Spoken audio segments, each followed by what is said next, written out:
Hello everyone, this is Crota coming at you, giving you game 1 in a series between Yumiko and Th000. Yumiko spawning as the red human player under the name Roberta, meanwhile Th000 spawning as the purple orc. Orc versus human in this 1v1 matchup here on Lost Temple, and I think I've really finally found another breakthrough in my casting. Hopefully you guys will notice it. Trying to step back from the play-by-play when it's not necessary and giving you guys a little bit more of the analytical detail as someone who has cast and played a lot of WarCraft 3. Now, here on the map on Lost Temple, we are already going to see... There goes my icebreaker. We're going to see Th000 opening up with the Blademaster, and unfortunately for him, he is going to be rather far away from the expansion of Yumiko. Yumiko is currently going to go ahead and train up this Archmage here, run off to the north, pulling a bunch of militia along, and even though they are relatively close to each other in terms of bases, it is still a long run for that Blademaster. What we're most likely going to end up seeing is the Blademaster is going to go ahead and try and clear out this creep camp here, taking out the Troll Shadow Priest and the Troll Berserker, allowing him to pick up some very, very strong items. Peon, no surprise, scouting in the counterclockwise direction. He wants his opponent to be spawning off over here so that he has a very, very short run into his opponent's base. Taking a look, it is going to be, it is not going to be an Archmage. It is in fact going to be a Mountain King as the opener, and the Mountain King has a lot of upsides as well. Stormbolt, getting an early Stormbolt out or getting level 3 and level 5 on that Mountain King really can shut down a Blademaster if the Blademaster is not careful. Blademaster all of a sudden gets Stormbolted, unable to windwalk, and as soon as the damage is done, it is going to be in trouble here. You can see that the Peon quickly scouted out here, didn't find anything as the footmen are already in position down off over here. Now, one of the things that I often like seeing was that back in the day, it was possible for a player to really just summon water elementals here, have the footmen down here, and then pull the creeps over with that little bit of that uphill advantage. You're going to see the Mountain King going straight after that Troll Berserker now. Meanwhile, inside the temple of Lost Temple, Blademaster is clearing out that Troll Shadow Priest. Not quite sure why this is called Lost Temple. The temple seems rather easy to find. It's right in the middle of the map. You can't really miss it. Claws of Attack +6 now left behind for that Blademaster, as the Blademaster is most likely just going to continue to clear out these green creep camps in the center. Alright, Blademaster now making his rounds, making a little bit of a play back off to the side. You can see that the Blademaster going to regenerate a little bit more hit points and then catch up with that grunt. That Troll Shadow Priest is going to fall without a problem. And now Th000 knows that his opponent is setting up an expansion, and because he knew he couldn't do much to stop it, is just trying to make the most out of the time given to him.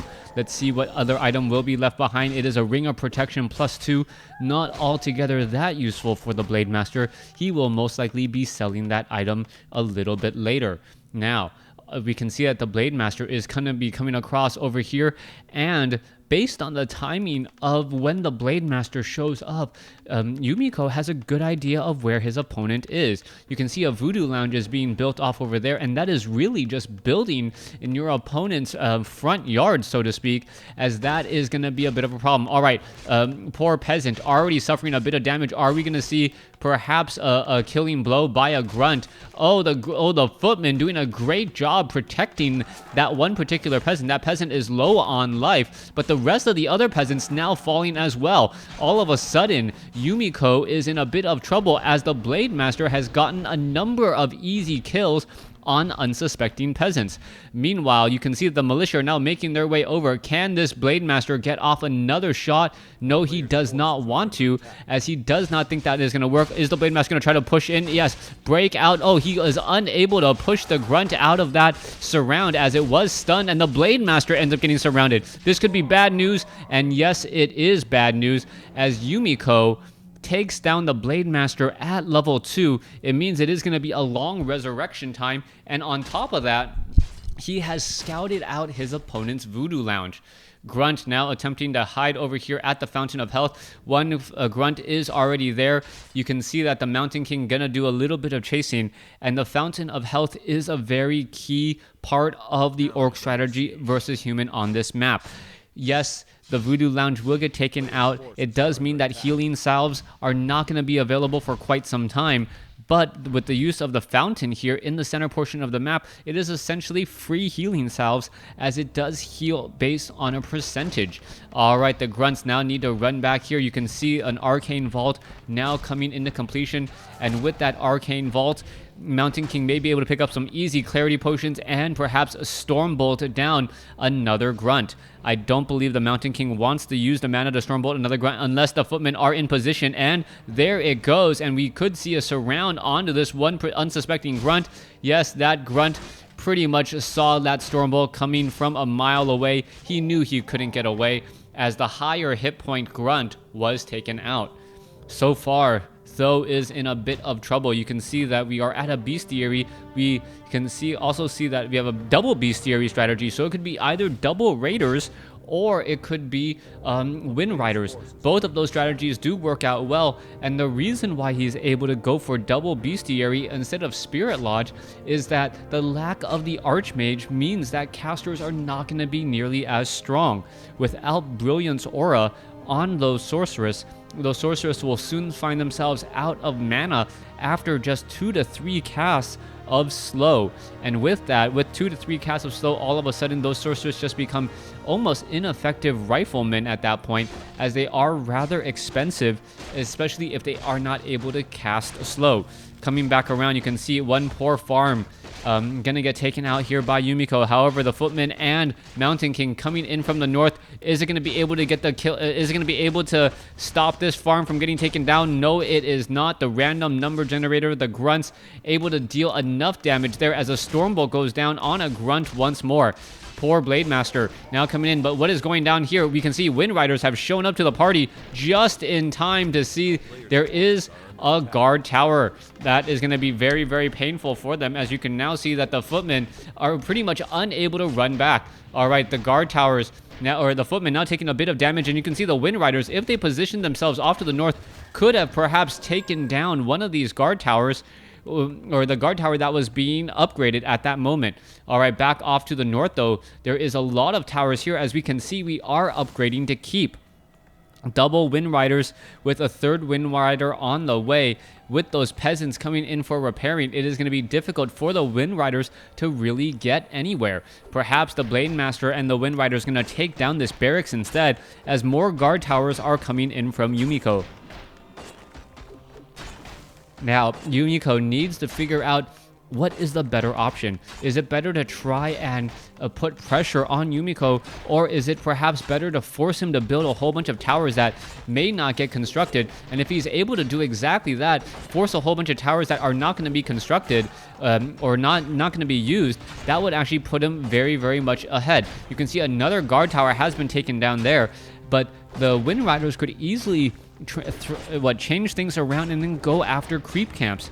The creep camps here, a number of them can attack air, but the Wind Riders are rather strong. You can see more scout towers now being constructed. The Wind Riders perhaps trying to engage, but the guard tower is still providing a bit too much cover, as the units are now looking to back off. Shadow Hunter being added to the group. Healing Wave, always very necessary in these long attrition type wars. Anytime you're able to maintain the hit points of a unit, that is essentially nullifying the effects of these guard towers.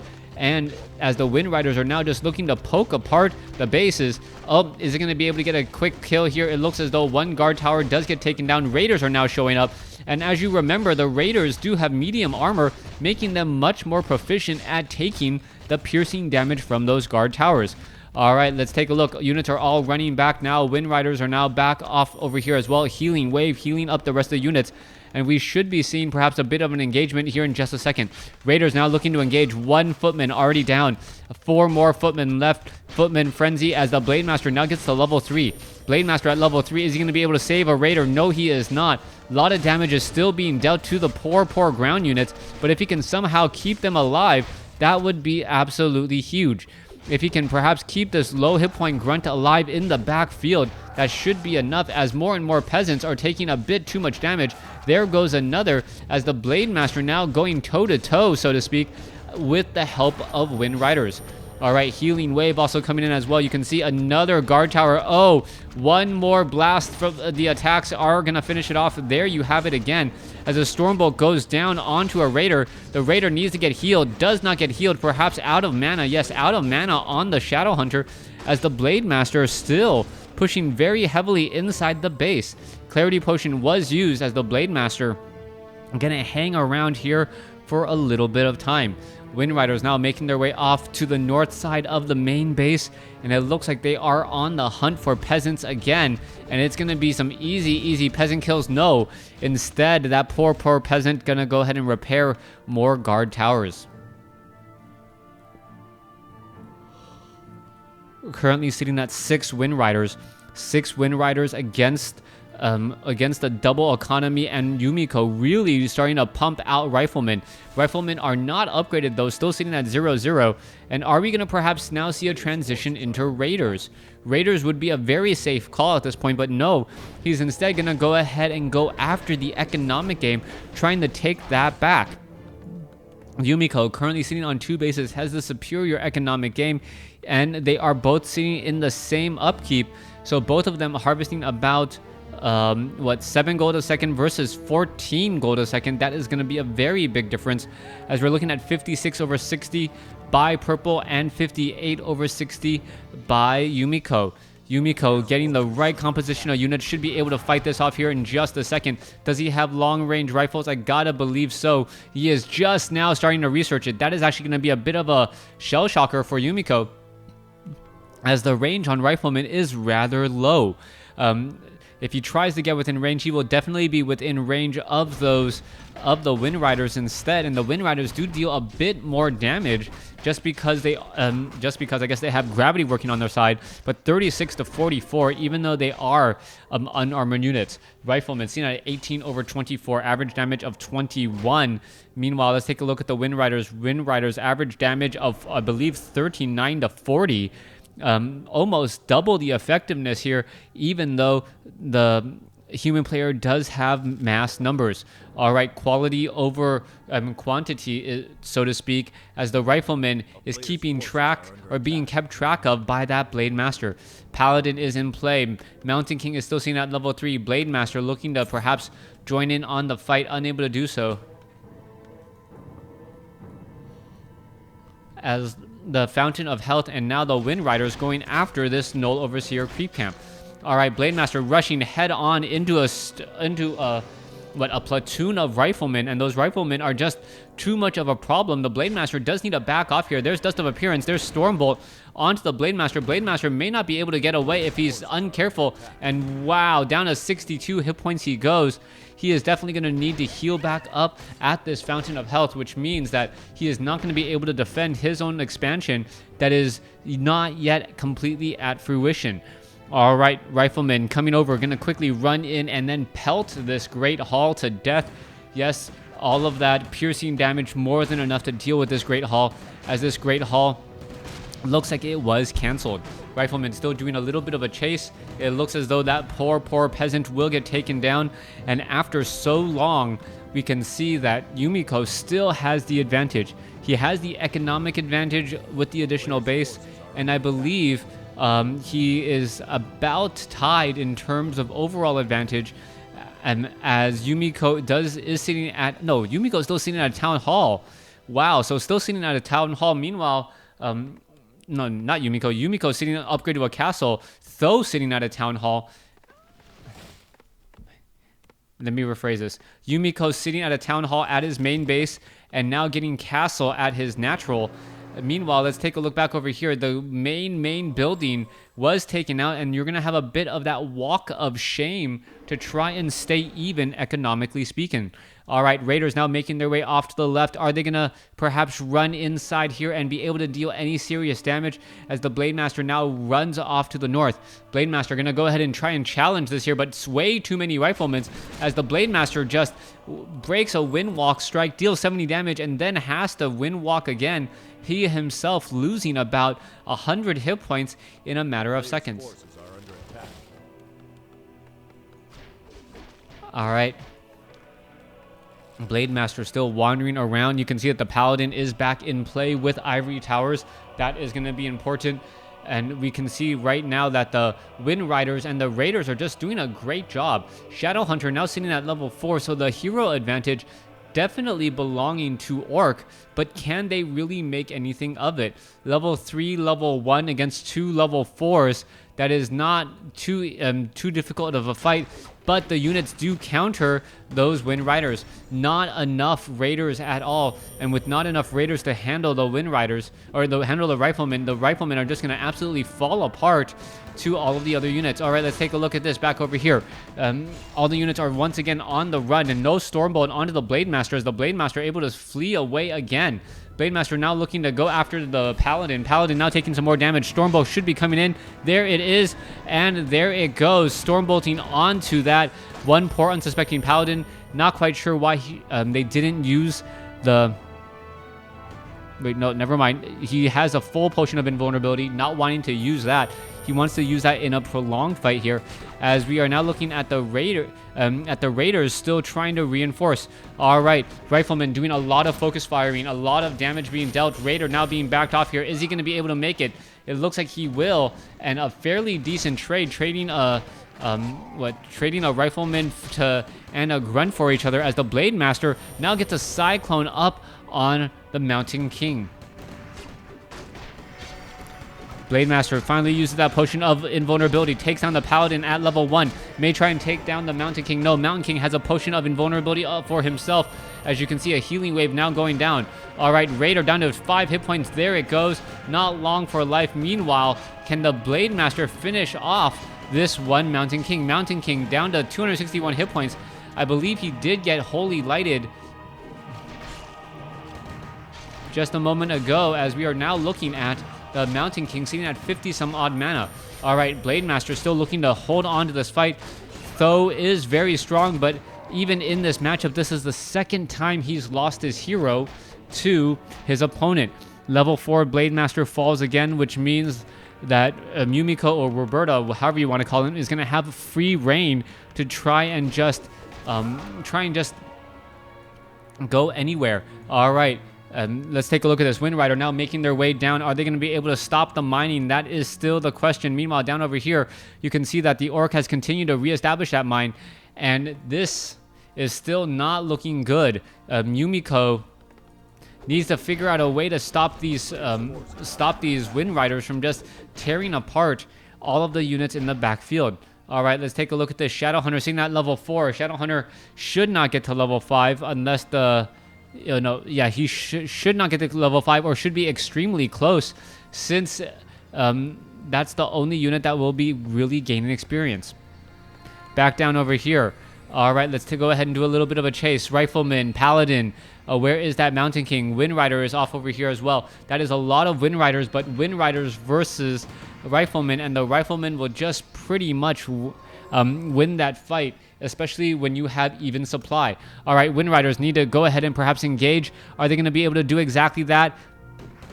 As you can see that the Riflemen are just getting healed and staying alive ever so barely. It looks like one Rifleman will go down, and that is the first domino. If a second one can go down, yes, the Paladin now seeing that level 2. And just damage is just flowing all over the place. As we can see, the Shadowhunter has joined in on the fight. All right, let's take a look. There goes another unit. And we are still looking at the Wind Riders trying to focus through and push through this fight. Simply too many Riflemen, though, as another Stormbolt comes in. Another Stormbolt, more than enough to really handle the Wind Rider fiascos so far. All right, let's take a look at this. Grunt now trying to get away. Where is that... Oh yeah, the Mountain King is still off over here, still looking very, very strong. Needs to back off perhaps re-engage, get us off a Stormbolt, and gets a Stormbolt off onto the Grunt. So far, the main strategy has been contain the heroes from Yumiko and destroy with your all-stars. That's exactly how he's doing it. That's exactly how I would assume it to be played. As you can now see, the Blademaster is just absolutely toying with these Wind Riders in the air. All right, Wind Riders in the air taking a bit of damage. Is there Spirit Link to be stolen? You can see once again that the Demon Hunter has just constantly been getting healed and is just so difficult to take down.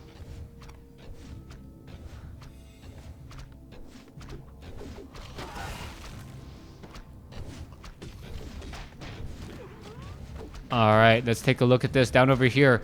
It looks like he's attacking his own base for no other reason. And now there is a Stroll of Town Portal, and it is going to go ahead and land straight up on, straight up landing up on the other side. Hopefully, so far the Blademaster and the Wind Riders will be able to creep out more and more effective creep camps. They can no longer afford to do the smaller creep camps, as even them, it takes much of a time commitment to do so. All right, a third base being established by Yumiko, and Yumiko pretty much challenging his opponent to do something about it. Meanwhile, the Blademaster is looking and finding plenty of ways to just stay alive and make his presence felt. All right, let's come back down over here.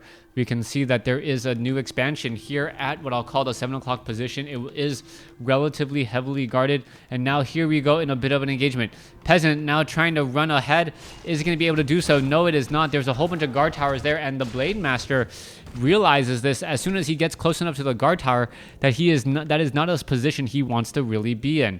All right, Wind Riders still off to the north. Are they going to be able to swoop in from the side and deal the necessary damage? That is the question here. Up front, completely wide open. 49 over 60 supply compared to 63 over 72. Definitely higher supply for the human player, but as he also does have legitimately at least 10 more workers.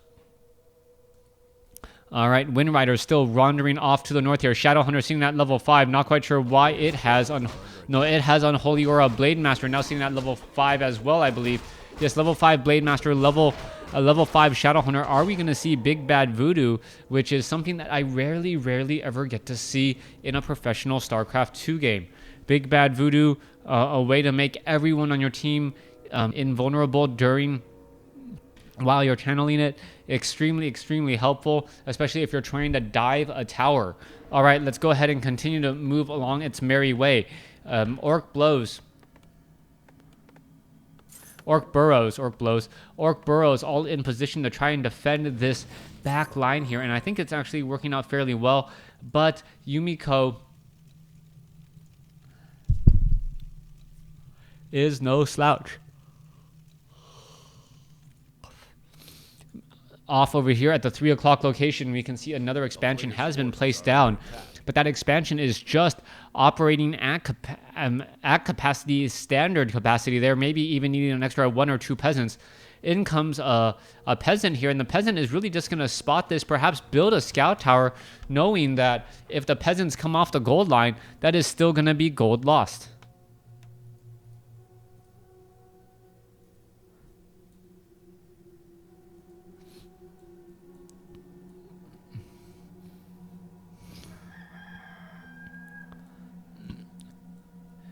Knights, Paladin, and Mountain King rushing off to the north. Meanwhile, down over here, you can see a new scout tower has been constructed. The peasants are unable to really do much about it since they are that far away from home. Meanwhile, a big fight here as we see a couple of easy shackles onto the Wind Riders. 2 shackles onto Wind Riders are ready, and it looks as though the Paladin will get to level 3. All right, the Dragonhawk Rider is still alive at this point, but ever so barely. Has to be extremely careful as the Knights are now just pushing through here. Siphon mana away from the Blademaster. Blademaster pretty much now out of mana as the Blood Mage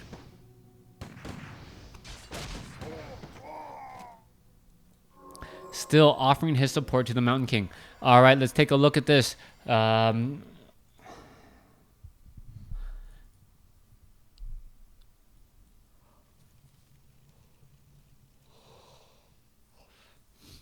All right, let's go ahead and see what's happening here. You can also take a look. Yumiko, with that one Dragon Hawk in the air, wants to try and make a bit of a play, but is he going to be able to do so?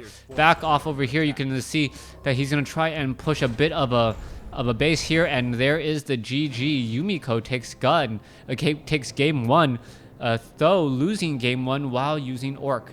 Thanks for watching. Thanks for listening. Hope you guys enjoyed it.